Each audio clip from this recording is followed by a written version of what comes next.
di dalam 3 target prioritas yang harus terselesaikan di masa pemerintahan saya dan Bu Min, itu adalah persoalan yang mana selama ini belum terselesaikan, yaitu banjir Kali Lamong yang ada di wilayah selatan. Siap, ya. Saya itu terus ngomong kepada ibu saya, Ya. pokoknya ibu yang harus menjadi kekuatan saya. Siap.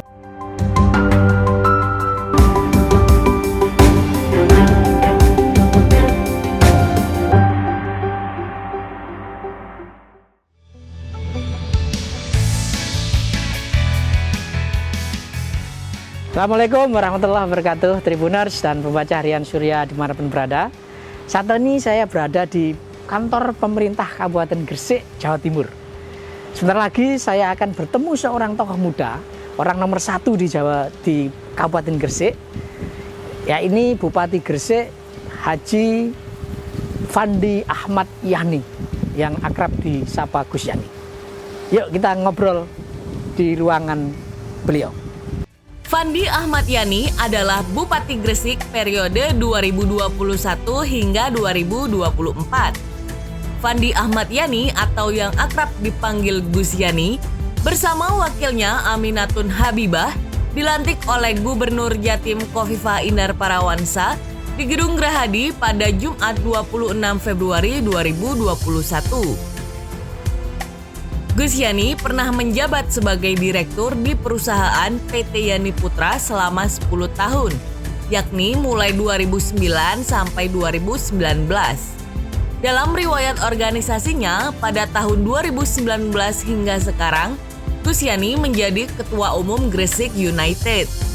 Pada tahun 2019 hingga sekarang sebagai Bendahara Umum PW Ansor Jawa Timur. Tahun 2017 hingga sekarang Bendahara Umum PC Robidoh Madda Islamiyah NU Kabupaten Gresik. Simak perbincangan pemimpin redaksi Tribun Jatim Network Tri Mulyono dan Bupati Gresik Fandi Ahmad Yani di wawancara eksklusif. Assalamualaikum warahmatullahi wabarakatuh, Tribuners dan pembaca harian Surya dimanapun berada. Kembali bertemu dengan saya Tri Mulyono, pemimpin redaksi Tribun Jatim Network dan Harian Surya. Assalamualaikum Gus Yani. Waalaikumsalam Mas Tri. Gus Yani, tanggal 26 Februari 2021 kemarin, hari Jumat ya, Gus Yani tepat dilantik sebagai Bupati Gresik. Seorang tokoh muda dan mempunyai banyak gebrakan dan gagasan. Sejauh ini terobosan-terobosan apa Gus Yani yang sudah dan sedang maupun yang terus akan dilakukan untuk kemajuan Gresik ini? Alhamdulillah, tanggal 26 Februari Tuhan meridhoi saya selaku Bupati Gresik bersama Bu Haji Aminatun Habibah. Jadi pada tanggal 26 Februari itu saya beserta Bu Haji Aminatun Habibah dilantik sebagai Bupati dan Wakil Bupati Kabupaten Gresik bersama sahabat-sahabat yang lain yang pilkada serentak di tahun 2020 ada di Jawa Timur ada 17 kepala daerah yang dilantik bersama-sama. Dengan begitu kami bersama Pak Haji Aminatun Habibah juga selalu memberikan warna baru karena ini semangat baru, nafas baru, seorang pemimpin baru tentunya butuh satu gagasan. Boleh dibilang kalau masyarakat di luar melihat bahwasanya dobrakan-dobrakan dari kami. Pada intinya kita mengajak kepada seluruh struktur pemerintahan baik maupun di asisten, kepala dinas sampai di tingkat desa, di tingkat bawah. Kita itu mengajak bahwasanya pola pikir, pola kerja ini yang harus kita rubah. Mindset kita yang harus kita rubah. Mindset sebagai pejabat daerah, mindset sebagai kepala dinas, mindset sebagai semua kecamatan atau kepala desa bahwasanya walaupun kita sebagai pejabat negara, kita ini punya tugas, fungsi, kewajiban yaitu melayani. Pelayan masyarakat ya. Ya, melayani ini yang harus benar-benar kadang SDM kita itu sudah lupa bahwasanya tugas pemimpin itu seharusnya melayani. Kita sangat rindu dengan satu figur yang mana pemimpin yang bisa memberikan contoh, bukan hanya sekedar memerintah atau memberikan arahan saja. Oke, Gus Yani, jumlah program sudah dicanangkan nih sama Gus Yani untuk 99 hari pemerintahan pertama gitu ya. Mulai dari pemerataan air bersih PDAM, lalu juga soal akte ya Gus ya. Jadi kita harapkan lahir langsung membawa pulang akte kelahiran. Lalu aja hafid 1000 hafid di Gresik gitu ya. Dan masih banyak lagi. Kira-kira ini sejauh ini bagaimana pelaksanaannya Gus Yani? Ya, jadi Mas Tri, kita berangkat, saya bersama Bu Haja Aminatul Habibah itu berangkat. Itu berawal dari persoalan-persoalan yang belum terselesaikan di dalam pemerintahan sebelumnya. Maka setelah kami dilantik, saya itu bercanda sama Bu Min. Ketika kita masa kampanye kita itu begitu aktif, bahkan terekam dari teman-teman Bawaslu itu dari 60 hari masa kampanye, 70 hari masa kampanye kalau nggak salah, itu kita sudah bisa keliling di 186 titik. Luar biasa ya, di seluruh Kabupaten Gresik gitu ya. Berarti kita kalau sudah dilantik kita juga harus lari kencang ini. Nah, ini yang kita sampaikan kepada masyarakat. Kita berangkat dari persoalan-persoalan yang belum terselesaikan. Banyak hal yang belum terselesaikan di Kabupaten Gresik, tetapi kita kemarin alhamdulillah kita juga dapat arahan dari Pak Presiden. Karena Gresik juga menjadi pengurus di Asosiasi Kepala Daerah APKASI itu. Betul. Kebetulan saya diajak oleh teman-teman pengurus yang lain yang dulu sebelumnya ketuanya itu Pak Azwar Anas, saya ditelepon Pak Azwar Anas untuk ikut salah satu anggota pengurus APKASI. Dan alhamdulillah saya ikut berjuang di dalam, dan kita langsung diberikan arahan oleh Pak Presiden bahwasanya buat kepala daerah di seluruh Indonesia memang di masa pandemi ini kita harus lebih fokus.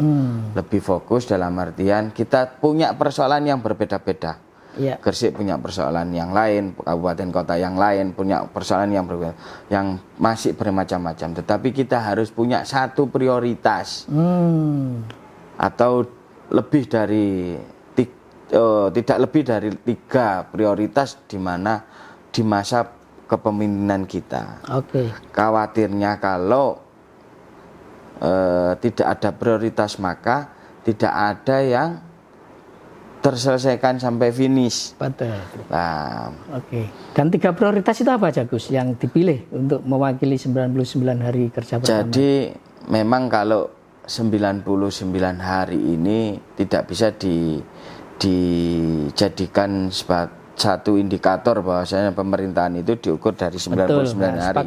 Tetapi rancangan itu sudah ada di dalam 99 hari tersebut.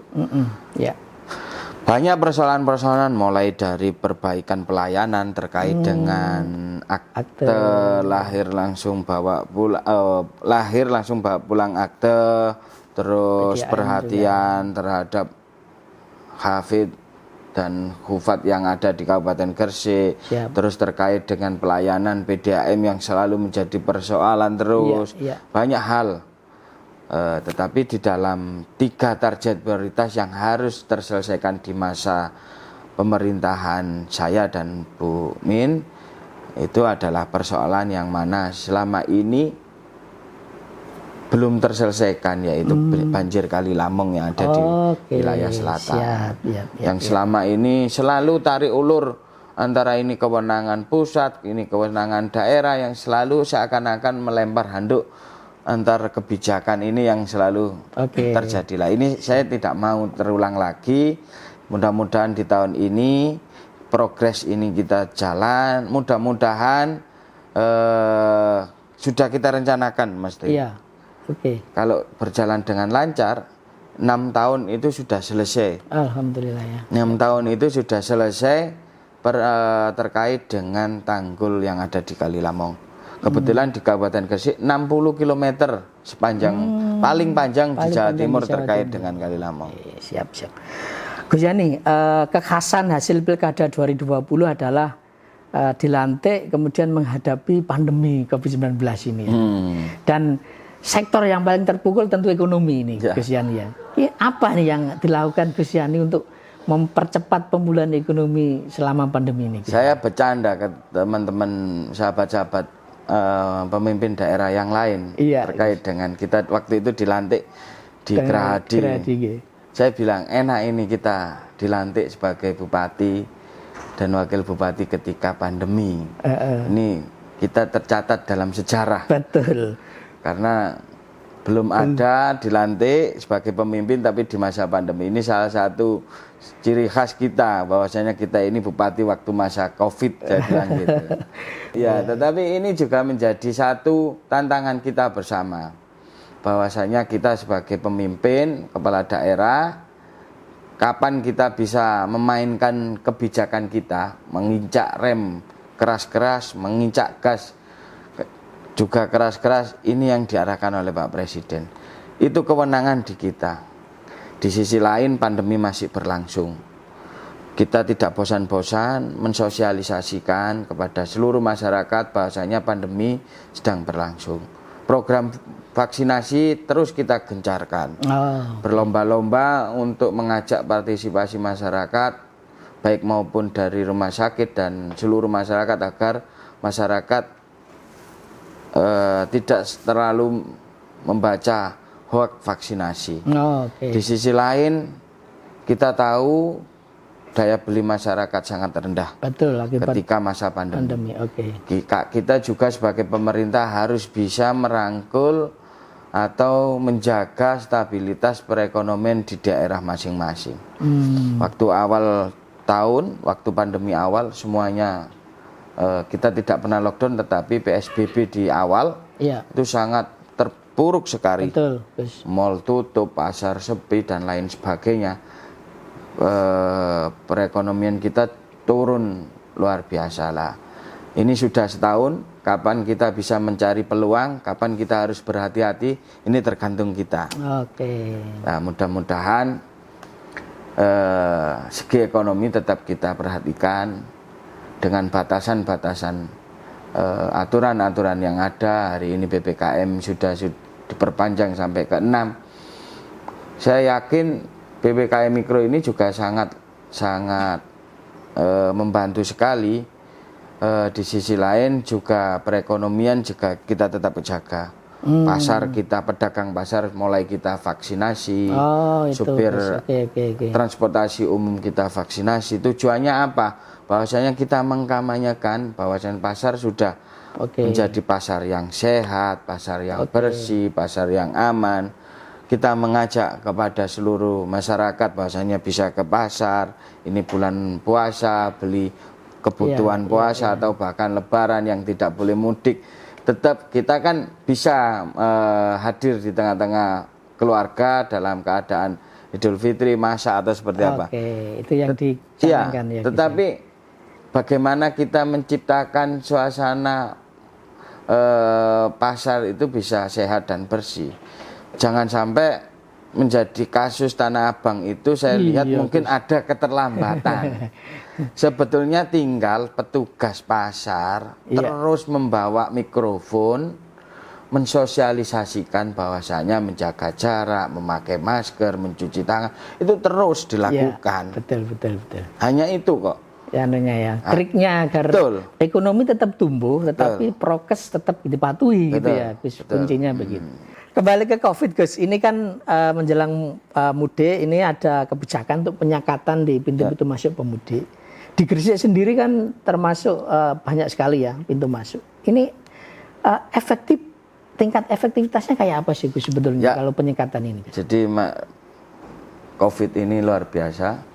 Kapan kita itu harus dituntut bekerja terus secara akal juga secara jiwa itu harus kita punya benar-benar banyak inovasi, Betul, Gus. inovasi terus kayak kreativitas ini luar biasa. Gara-gara pandemi itu muncul semua ini inovasi dan kreativitas kita. Contoh larangan mudik itu sudah jelas dari presiden, satu komando dari presiden. Iya. Kita itu Gresik kemarin itu sempat kuning. Betul. Hampir 3 minggu, hampir 1 bulan itu kita sudah kuning. Oh, Karena PPKM itu benar-benar kuning. efektif ya. Efektif. Sekolah tatap muka sudah kita uji coba. Tatap muka sudah kita evaluasi terus. Bagaimana Pak Camat di lingkungan camat masing-masing kita berikan kewenangan untuk memberikan satu kebijakan sampling terhadap sekolahan-sekolahan. Setelah sekolahan kita buka, Pak Camat itu sampling random, mencoba sekolah SD di lokasi mereka di sampling, swab antigen secara gratis. Oke. Alhamdulillah hasilnya negatif. Nanti dapat minggu kedua SMP di sampling lagi, selalu gitu. Kita ingin terus men-tracing ketika kebijakan gitu sudah kita lakukan, bukan berarti ini kita lepas. Tetapi kita terus evaluasi. Dan juga terkait dengan mudik. Setelah Pak Presiden statement sudah tidak ada mudik, maka kita juga akan melakukan satu kebijakan mulai dari penyekatan, dan kemarin sudah langsung kita rapatkan seluruh kepala desa, kita ajak rapat tatap muka terkait dengan sosialisasi PPKM Mikro itu harus benar-benar dilakukan, dibaca dan dilakukan. Kenapa? Karena kita itu punya satu garda terdepan, yaitu RT. Betul. RT ini menjadi garda terdepan kita terkait dengan PPKM Mikro. Kenapa? RT ini yang tahu siapa, atau ada orang baru, atau ada tetangga baru dari luar kota, dari mana, itu RT kita yang tahu. Iya, betul. Makanya kita mengajak kepada kepala desa, RT itu supporten, kasih ono anggaran. Iya. Anggaran dana desa itu sudah jelas, PPKM Mikro itu minimal 8% untuk anggaran PPKM Mikro. Salah satunya betul. berikan tunjangan insentif terhadap RT-RT kita. Kasarannya buat ngopi, buat rokokan, buat pulsa, dan lain sebagainya. Untuk melaporkan. Oke.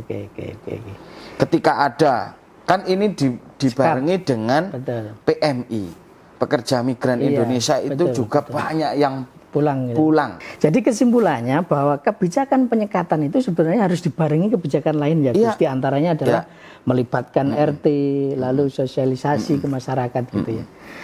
Tanggal 6 penyekatan itu sudah kita mulai. Oke. Dalam artian bukan kita melockdown, tetapi kita akan terus mengevaluasi bahwasanya masyarakat sudah akan kita pulangkan jika ada masyarakat yang tetap nekat mudik. Oh, gitu. Atau kita karantina mereka di mana, di Gejos. Kebetulan Gejos itu untuk karantina kita. Oh, bagi yang tetap memaksa mudik itu anunya dikarantina atau dipulangkan ya, Gus ya. Oke. Gus, Gus Yani, saya tahu bahwa sejak kampanye selalu menggengungkan soal kebijakan clean government ya, Gus ya, gitu ya. Dan rasanya sih ini juga menjadi prioritas Gus Yani di pemerintahan di Gresik. Kira-kira konkretnya kayak apa, Gus, untuk mewujudkan clean government ini, Gus? Jadi, dan itu sudah masuk visi misi kita, bahwasanya pemerintahan yang seperti apa, pemerintahan yang benar-benar transparan, pemerintahan yang bersih, akuntabel, semuanya ini juga menjadi satu visi misi kita sebetulnya. Ya. Tadi yang saya sampaikan bahwasanya kita sebagai pejabat negara, sebagai pelayan masyarakat harus punya satu mental pemimpin. Ya.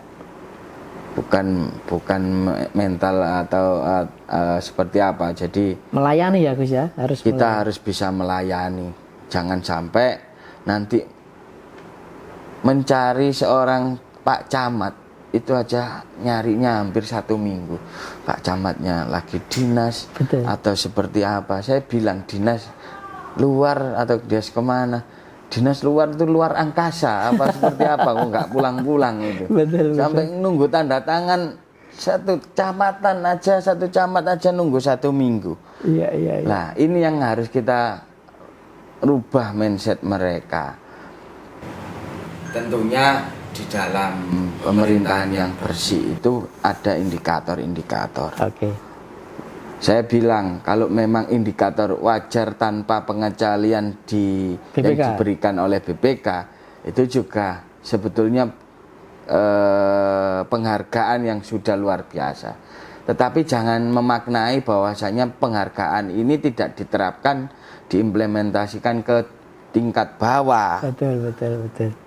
Jadi hanya di atas kertas sih, jangan gitu ya Gus. Jangan, Iya, saya bilang gitu. Oke, jadi Gus, tetapi kita tahu lah ya, dalam beberapa tahun terakhir beberapa kepala daerah itu akhirnya nyantri di KPK ini agar itu nggak terjadi.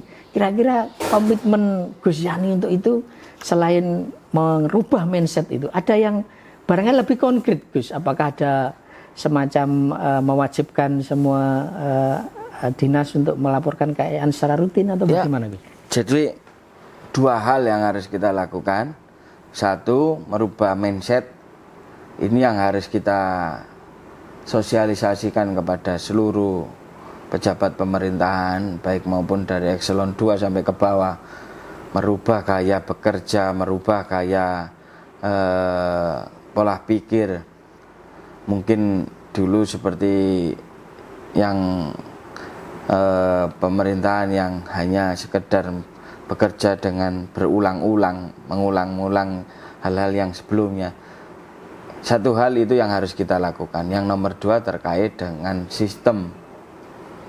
Sistemnya. Sistem ini yang harus kita siapkan dalam dunia digitalisasi. Ini jangan sampai kita itu tidak menggunakan teknologi sebagai sarana untuk mendukung dalam hal menuju transparannya pemerintahan atau hal yang bersifat laporan atau seperti apa. Jadi pemerintahan itu punya 3 hal. 1 sebagai tugas, sebagai fasilitas. Yang nomor 2 sebagai regulasi. Yang ketiga penegakan hukum. Nah, regulasi ini yang harus kita ciptakan by system. Jangan manual. Betul. Kalau manual otomatis ini yang menjadi bahaya. Masih ada negosiasi atau dan lain sebagainya. Ya. Dan insya Allah ini akan berjalan ya Gus. Gus, ini agak di luar yang tadi kita bicarakan. Banyak orang itu beranggapan bahwa keberkahan Gus Yani sebagai Bupati Gresik, sebagai bagian dari keluarga Gus Ali, yaitu tokoh ulama terkenal Sidoarjo, itu sama dengan keberkahannya Presiden Jokowi Gus. Jadi hanya ada 2 ini di Indonesia itu, yang menantunya dan anaknya adalah kepala daerah gitu. Itu anggapan itu sebetulnya menguntungkan atau ada nggak enaknya juga Gus? Ini bisa dijelaskan. Hal yang seperti itu ya Gus. Ya mudah-mudahan doa dari para orang tua kita ini yang menjadi satu modal kekuatan kita sebagai anak-anaknya atau sebagai kader-kadernya.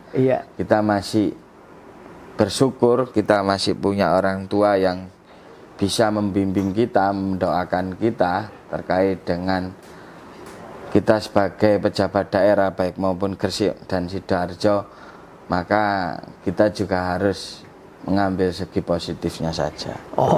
Tapi apakah memang Gus Yani sejak awal disiapkan Gus untuk menjadi kepala daerah di Gresik oleh keluarga maksud saya gitu? Jadi keluarga besar. Tidak pernah ya.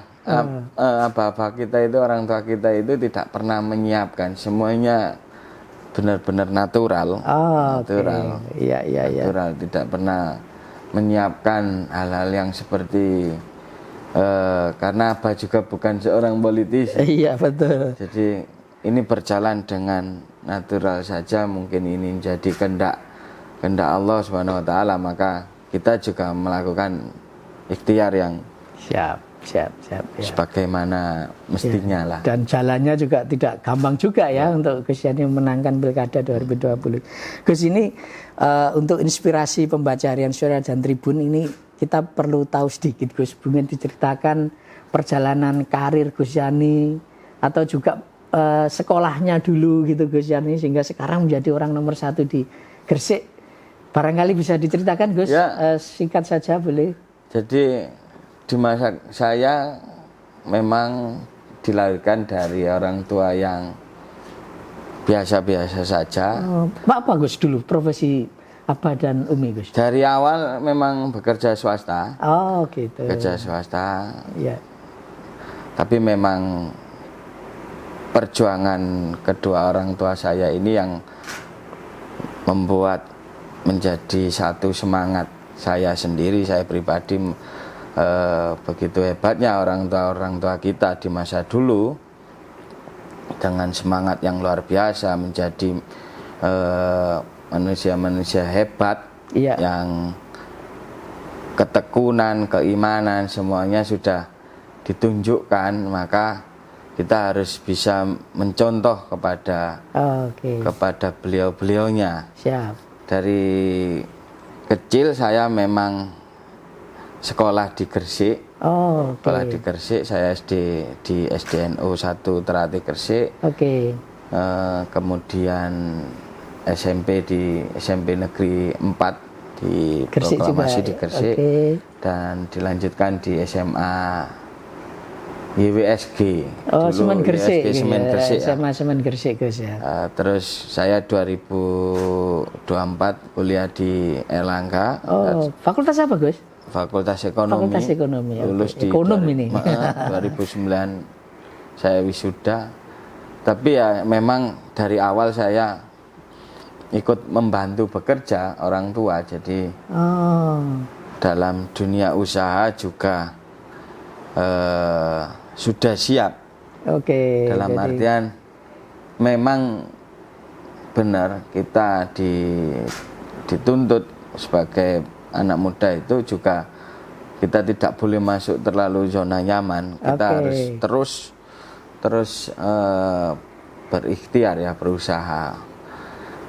Saya itu lebih suka anak muda yang berani mencoba usaha Iya. walaupun gagal, Oh, daripada ada anak muda yang punya impian besar tetapi belum pernah berani mencoba satu keren. bentuk ikhtiarnya. Itu yang saya betul. Tribuners, ini quote-nya Pak Gus Yani saya kira harus diresapi betul ya. Ya. Harus berani mencoba ya Gus Ya. ya, intinya begitu. harus Ya. berani mencoba. Gus, ini barangkali bisa diceritakan juga Gus. Adakah sesuatu yang sangat berkesan dari perjalanan karir panjang Gus Yani, baik di politisi, pengusaha sampai sekarang jadi birokrat? Dan kira-kira sosok siapa Gus yang paling berperan, punya jasa besar terhadap karir Gus Yani sampai sekarang menjadi orang nomor 1 di Gresik? Iya, jadi saya juga tidak pernah membayangkan Iya. saya itu jadi Bupati Gresik. Yang notabene keluarga juga tidak ada yang menjadi seorang politisi ya. Iya, iya. Kalau biasanya dari keluarganya sudah seorang pejabat, Biasanya. lahirlah anaknya politisi hebat gitu, biasanya wajar. Nah, ini lahir dari orang tua biasa, dan sekarang saya duduk di Gresik sebagai pemimpin daerah. Kadang-kadang tidak pernah membayangkan ini Betul. benar-benar berjalan mengalir saja. Tetapi kita juga harus menyukuri bahwasanya di usia muda ini kita sudah memegang satu tongkat komando terkait dengan pucuk kepemimpinan pemerintahan. Betul. Mudah-mudahan apa yang kita lakukan, apa yang kita kerjakan, satu kebijakan atau seperti apa ini bisa menjadi manfaat buat seluruh masyarakat. Amin Gus. Siap. Guyonannya itu kalau di pondok pesantren itu ada kiai yang bisa memberikan satu fatwa atau seperti apa, biasanya itu hanya domainnya di pondok pesantren. Iya, Tetapi kalau kita itu seluruh masyarakat, Iya, iya. kalau ada satu kebijakan yang ini benar-benar bisa dirasakan dan bermanfaat, ini mudah-mudahan menjadi jariah yang Amin. sangat luar Betul, biasa. Nggak kalah sama, Iya, iya. nggak kalah ini sama seorang ustadz Ulama atau itu. ulama lah. Iya, Ini iya, yang iya, iya. mudah-mudahan ini kita jadikan sebagai ladang ibadah kita. Iya. Ada Kalau orang dua- yang ada ya, tentunya banyak orang-orang hebat sebagai pendukung kita Ya. orang tua dan lain sebagainya. Tapi ada dua hal, yaitu ya memang ibu dan istri ini yang menjadi ini menjadi pegangan. Iya. Saya itu terus ngomong kepada ibu saya. Iya. Pokoknya ibu yang harus menjadi kekuatan saya. Siap. Bahasanya itu kalau tiap malam ibu jangan tidur. Jangan, ibu yang mendoakan, menjadi kekuatan doa saya. Nah, ini support ibu dan istri ini menjadi satu kekuatan buat saya sampai kita duduk di pemerintahan nomor 1 ini. Gus Yani, siapa dulu Gus Yani orang pertama yang diminta restu ketika Gus Yani maju sebagai calon Bupati Gresik? Ibu ya. Ibu. Jadi dan setelah apa saya jawabannya beliau Gus waktu setelah itu? Saya itu dipanggil oleh kiai-kiai sepuh di Kabupaten Gresik ya. Dalam musyawarah ulama. Kebetulan itu saya ingat betul tanggal 23 Maret 2020 ya. Di Pondok Pesantren Mambahul Solihin ya. Itu hadir almarhum Yai Roba, terus ada Yai Mutadi dari Menganti, ada juga Yai Mahfud Maksum kakak Yai Roba ya. Dan Romo Yai Mas Bukin Fakih juga hadir beserta gus-gus muda yang dampingi. Waktu itu Minggu, acaranya habis asar, musyawarah terkait menyikapi Pilkada serentak 2020 yang itu akhirnya beliau menugaskan saya untuk ikut Pilkada. Lah, waktu itu ya memang siap tidak siap karena ini yang memerintah kiai ulama ya. Saya juga langsung siap. Dan yang orang kedua yang saya datangi langsung ibu. Oke. Jawabannya apa Gus waktu itu ibu? Gus? Waktu itu ibu ya juga menyampaikan kalau memang ini yang menjadi arahan atau perintahnya kiai, ya bahasanya itu bahasa Jawa. Kate gak melok kiai, kate melok sopo. Oh, oke. Sederhana tapi sangat dalam ya Tribuners. Jadi ibu lalu kiai ulama gitu ya. Gus Yani, sebagai penutup Gus Yani, ini sebentar lagi Lebaran. Mohon disampaikan ke pembaca Tribuners dan pembaca Harian Surya dimanapun berada seluruh Indonesia. Kira-kira apa yang ingin disampaikan ke mereka untuk Lebaran di tengah pandemi ini Gus? Monggo Gus. Ya, terima kasih. Terima kasih kepada seluruh masyarakat Gresik dan sekitarnya, baik dari kabupaten-kabupaten yang lain, menghimbau kepada seluruh masyarakat bahwasanya pemerintah sudah memberikan larangan mudik. Pak Presiden sudah memberikan arahan satu komando, satu perintah dari Presiden bahwasanya melarang atas mudik tersebut. Kenapa Presiden atau pemerintahan melarang mudik?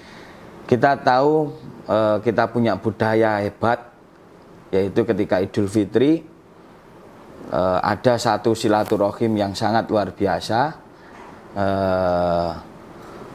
dari keluarga atau dari sahabat semuanya.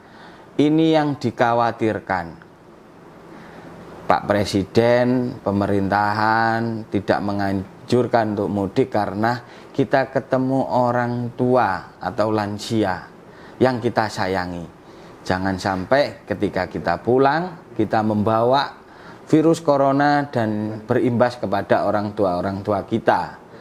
Maka kita syukuri, kita nikmati Lebaran di tahun 2021 ini tanpa mudik. Kita tetap bisa meminta doa, meminta maaf, baik virtual atau telepon atau seperti apa. Kita mudah-mudahan bentuk ikhtiar kita bersama, doa kita bersama, mudah-mudahan pandemi COVID ini segera berakhir. Mudah-mudahan kita bisa seperti dulu lagi. Oke, terima kasih Gus Yani obrolannya. Tribuners dan pembaca Harian Surya, demikian perbincangan seru kami dengan Bupati Gresik. Sampai bertemu dengan tokoh-tokoh selanjutnya. Saya Trimulyono undur diri.